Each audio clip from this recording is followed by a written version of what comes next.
Accurate local forecast with meteorologist Jackson Chastain starts now.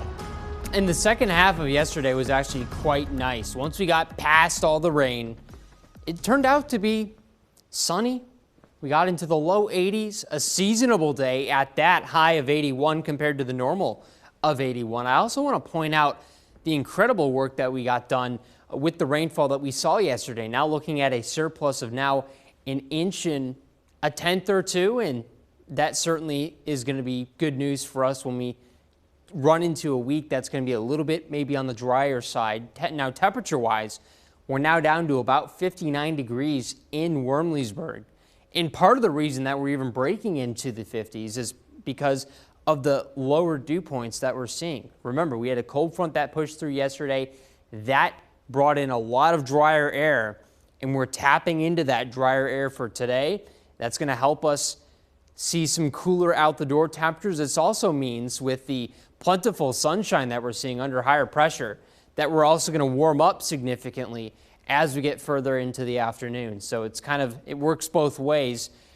I would prefer this maybe a little bit more than the out the door temperatures that we've seen with the humidity. The humidity will return, as you'll see, but for today, it's going to feel quite nice, getting up to about 82. So low 80s once again, not a whole lot of change from the conditions that we saw on Tuesday. The only main difference here is that it's going to be perfectly sunny all throughout the day. Of course, those dew points will change overnight and then into Thursday afternoon itself as we get all the way back up into the upper 60s. So kind of unfortunate, but it was going to happen, and that does mean that Thursday itself probably a bit on the muggier side because highs are actually going to climb all the way into the upper 80s on that day. We're continuing to see lots of sunshine Thursday as well. Can we hit 90? I think there's definitely a shot at it. There's not a whole lot of wind. We will see where things shake out. The really key point about all this is that with the return of humidity, there is going to be a chance for storms on Friday, mainly in the afternoon and evening. So we'll continue to keep you posted on that. Certainly not anything that's going to be a drought buster, but certain localized locations could see some heavier downpours. That's definitely a possibility. We'll see similar conditions on Saturday as well in the afternoon and evening. And then Sunday itself, I think a much more widespread chance for showers and storms. We'll keep you posted on all three of these days.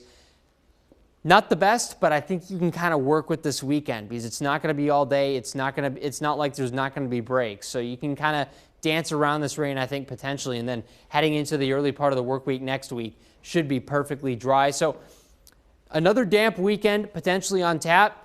Temperatures dropping into the upper 70s and basically staying there. And so we continue to see these dips over the weekend. Still staying comfortable, though, and potentially hitting our first 90 this week. So we'll see what happens. But Thursday is going to be a warm one, to say the least. Oh, for sure. The pools are going to be packed on Thursday, I feel. You could jump in the pool on that day. Let's not get crazy, Jackson. It's going to be warm. It's going to be nice. No, if I do take my kids to the pool, I probably will have to get in if it's 88. If Brett was here, he'd be in the pool right now. Yep. So that's all I'm saying. That's starting soon, too. Yeah, you did the pool forecast last year. And this year, stay tuned. Exactly. It's coming back. All With right. a twist. Yes. Oh, wow. All right, let's